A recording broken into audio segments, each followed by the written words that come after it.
여러분, AI 시대의 진짜 주인공 중 하나인 SK 하이닉스. 근데 뭔가 좀 이상합니다. 주가가 제값을 못 받고 있다는 얘기가 계속 나오거든요. 오늘 이 시간에는 SK 하이닉스가 이 문제를 풀기 위해 꺼내든 아주 기발한 카드에 대해 한번 파헤쳐 보겠습니다. 자, 한번 보세요. 두 회사가 있습니다. 하나는 SK하이닉스, 다른 하나는 미국의 마이프론. 이 둘 정말이지 거의 쌍둥이 같아요. 둘 다 세계적인 메모리 반도체 강자고 또 AI 칩에 들어가는 핵심 부품을 만들죠. 그런데 말이죠. 이상하게 시장에서는 이 둘을 전혀 다르게 보고 있다는 겁니다. 왜 그럴까요? 바로 이 지점에서 오늘 이야기가 정말 흥미로워집니다. 바로 이겁니다.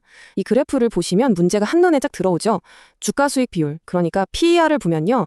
마이크론이 무려 28.7배인데 SK하이닉스는 고작 11.4배입니다. 이게 무슨 말이냐면 똑같이 100원을 벌어도 시장에서는 마이크론의 가치를 SK하이닉스보다 2배, 아니 2배도 훨씬 넘게 쳐주고 있다는 거예요. 정말 이상하죠.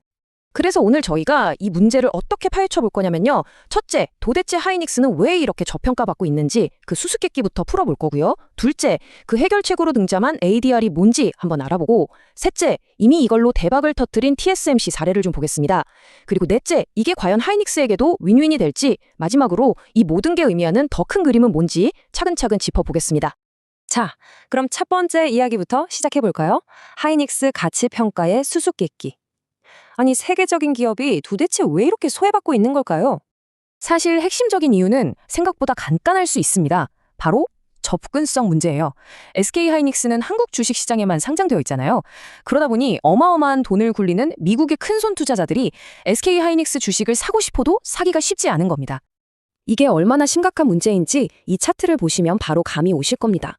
미국의 대표 반도체 ETF, 그러니까 반도체 주식을 모아놓은 펀드 같은 건데요. 여기서 대만의 TSMC는 9%가 넘는 비중을 차지해요. 그런데 엔비디아의 핵심 파트너인 SK하이닉스는 보시는 것처럼 0%입니다. 아예 없어요. 없는 회사 취급을 받는 거죠. 이건 정말 큰 문제입니다. 자, 그럼 이 꽉 막힌 상황을 어떻게 뚫을 수 있을까요? 여기서 바로 그 비장의 카드 ADR이 등장합니다. 미국 시장으로 가는 열쇠라고 할 수 있죠. ADR 이름만 들으면 좀 어려워 보이죠. 근데 전혀 그렇지 않아요. American Depository Receipt의 약자인데 쉽게 말해서 미국 투자자들이 외국 기업 주식을 마치 미국 주식처럼 편하게 사고 팔 수 있게 만든 일종의 증서라고 생각하시면 됩니다. 그러니까 미국 주식시장에서 달러로 바로 거래가 가능한 거죠. 이게 어떻게 작동하는 거냐면요. 물품 보관증을 생각하시면 딱 맞아요. 자, 보세요. 먼저 SK하이닉스가 자기 주식을 한국에 있는 은행에 맡겨요. 그러면 미국에 있는 은행이 그 주식을 담보로 이 주식은 우리 은행에 보관되어 있으니 이 증서를 믿고 거래하세요 하는 의미의 ADR을 발행하는 겁니다. 그럼 미국 투자자들은 그냥 뉴욕 증권거래소에서 이 ADR을 사고 팔면 되는 거죠. 아주 간단하고 효율적이죠? 근데 이게 그냥 이론상 이렇다 하는 얘기가 아닙니다.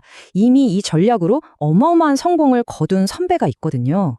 바로 반도체 업계의 절대 강자, 대만의 TSMC입니다. TSMC의 역사를 보면요. 1997년이 아주 결정적인 해였습니다. 바로 뉴욕증권 거래소에 ADR을 상장한 거죠. 그 이후에 무슨 일이 일어났을까요? 전 세계의 투자자들이 대만에 이런 대단한 회사가 있었네? 하면서 TSMC를 다시 보기 시작한 겁니다. 가치가 재평가되면서 주가가 엄청나게 올랐고요. 지금은 전체 주식의 20% 정도가 ADR로 거래될 만큼 TSMC를 글로벌 기업으로 만든 1등 공신이 바로 이 ADR이었던 거죠. 실제로 많은 전문가들이 이렇게 얘기합니다. TSMC의 ADR 상장은 그냥 주식을 추가로 상장한 이벤트가 아니었다. 이건 회사의 가치를 완전히 다른 차원에서 보도록 만든 일종의 촉매제였다고요. 게임의 판도를 바꾼 한 수였던 셈이죠. 와, TSMC 사례를 보니까 정말 대단하죠? 그럼 이제 가장 중요한 질문이 남았습니다. 이 성공 공식이 과연 SK하이닉스에게도 통할까요? 어떤 좋은 점이 있고 또 혹시 모를 위험은 없을지 한번 따져보겠습니다. 일단 성공만 한다면 얻을 수 있는 건 정말 어마어마합니다. 당연히 제대로 된 가치를 평가받으면서 주가가 오를 거고요. 세계에서 가장 돈이 많은 미국 자본시장에 직접 연결되는 통로가 열리는 겁니다. 그러면 ETF 같은 패시브 펀드나 장기 투자 펀드들의 돈이 자연스럽게 들어오겠죠? 게다가 까다로운 미국 규정을 따라야 하니까 기업 투명성까지 높아지고요. 그야말로 회사도 좋고 주주도 좋은 완벽한 윈윈 시나리오가 될 수 있는 겁니다. 그런데 말이죠. 이렇게 좋은 점만 있을까요? 세상 일이 그렇게 간단하지만은 않겠죠? 혹시 함정은 없을까요? 여기서 우리가 주목해야 할 숫자가 하나 있습니다. 바로 10조 원. 이게 SK하이닉스가 이번 ADR 발행에 활용할 수 있는 자사주의 가치인데요. 달러로 환산하면 대략 72억 달러 정도 됩니다. 근데 문제가 뭐냐면요. 10조 원, 물론 엄청나게 큰 돈이죠. 하지만 월스트리트라는 거대한 바다에 던져놓고 보면 이건 중형주 정도의 규모거든요. 과연 이 정도 규모가 그 까다로운 월가의 큰 손들을 한 번에 사로잡을 만큼 강력한 한 방이 될 수 있을까? 이건 사실 좀 지켜봐야 하는 부분입니다. 자, 이제 거의 다 왔습니다. 마지막으로 한 걸음만 더 뒤로 물러나서 이 SK 하이닉스의 움직임이 우리에게 시사하는 더 큰 그림이 뭔지 한번 짚어보겠습니다.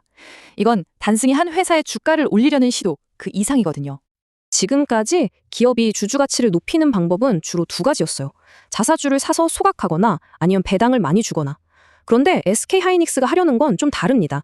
이런 전통적인 방식을 넘어서 우리 회사의 진짜 가치를 시장에서 직접 제대로 평가받겠다. 이게 바로 제3의 길이라고 볼 수 있는 거죠. 그래서 마지막으로 이런 질문을 던져볼 수 있을 것 같습니다. 세계 금융의 심장부인 월스트리트를 지렛대 삼아서 자기 나라 시장에서는 제대로 인정받지 못했던 가치를 되찾는 전략. 과연 이것이 SK 하이닉스처럼 억울하게 저평가된 전 세계의 다른 우량 기업들에게 새로운 성공 공식, 새로운 플레이북이 될 수 있을까요? 바로 이 때문에 전 세계가 지금 SK 하이닉스의 다음 한 수를 주목하고 있는 요이다.